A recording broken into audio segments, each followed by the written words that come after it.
Credo che insomma, gli elementi di stimolo siano arrivati. Voglio precisare un paio di cose prima di dare senz'altro la parola a voi, perché siamo qui, come si diceva all'inizio, soprattutto per ascoltare anche le vostre proposte, i suggerimenti, insomma, quali sono secondo voi le questioni, i tasti sui quali è opportuno che si vada, come diceva bene adesso Gianni Del Moro, tra l'altro, a premere affinché effettivamente questa procedura abbia successo. Interessante sia l'aspetto relativo alla conferenza Stato-Regioni, sia la questione per esempio di una pressione a livello europeo, in modo tale che no, si legiferi lì e lo si faccia in maniera identica per tutti gli Stati membri. Certamente la proposta, come dire, è un iter iniziale, se non si inizia non si arriva mai da nessuna parte, questo è il dato che sicuramente tutti sappiamo. Alcune cose noi in questo territorio le sappiamo, nel senso che, lo accennava prima il sindaco, quello che abbiamo vissuto col passaggio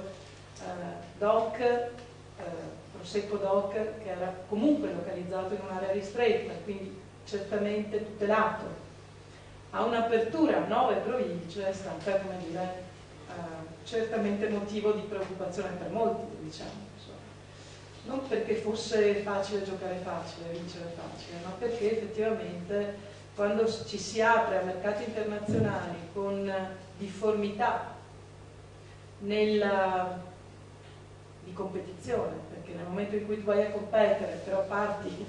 come dire, zoppo, perché quello che tu produci inevitabilmente è frutto di un lavoro più lento, più faticoso, meno meccanizzato,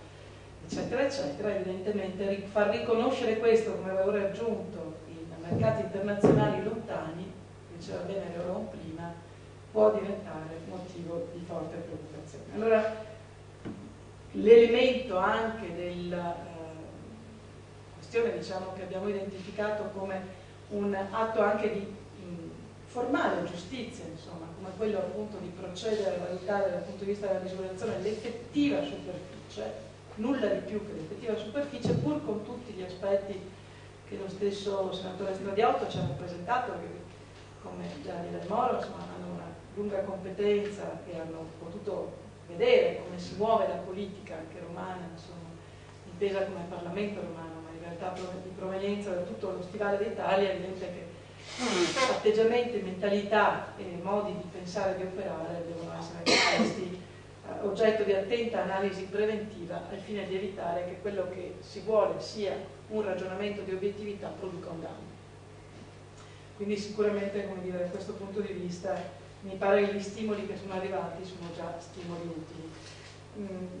Prima di passarvi la parola voglio anche dirvi che c'era la disponibilità da parte di Paolo De Castro di venire anche nel convegno, anzi ci teneva ad essere presente, purtroppo per ragioni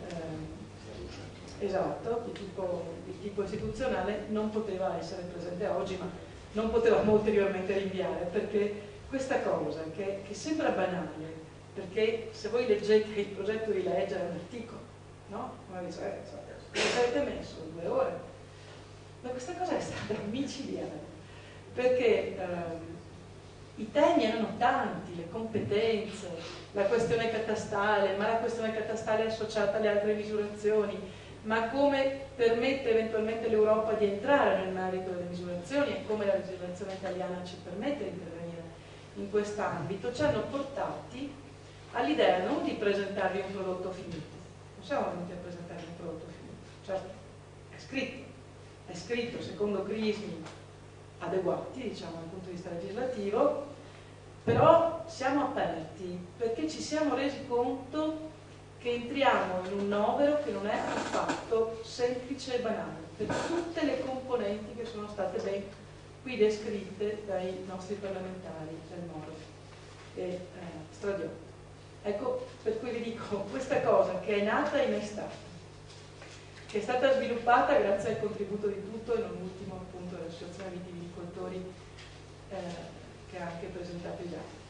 e che però appunto strada facendo ci ha sempre di più fatto crescere i punti di domanda, ci ha fatto mettere, come dire, in luce alcuni aspetti di questa vicenda, ci porta anche a dire possiamo agire su più fronti, possiamo intervenire in modi diversi, quali si ritiene siano i modi e le operazioni più corrette da fare per avere successo, perché l'intervento abbia successo, perché questo ci interessa. Perché no, anche facendo e coinvolgendo l'assessore Mazzatto,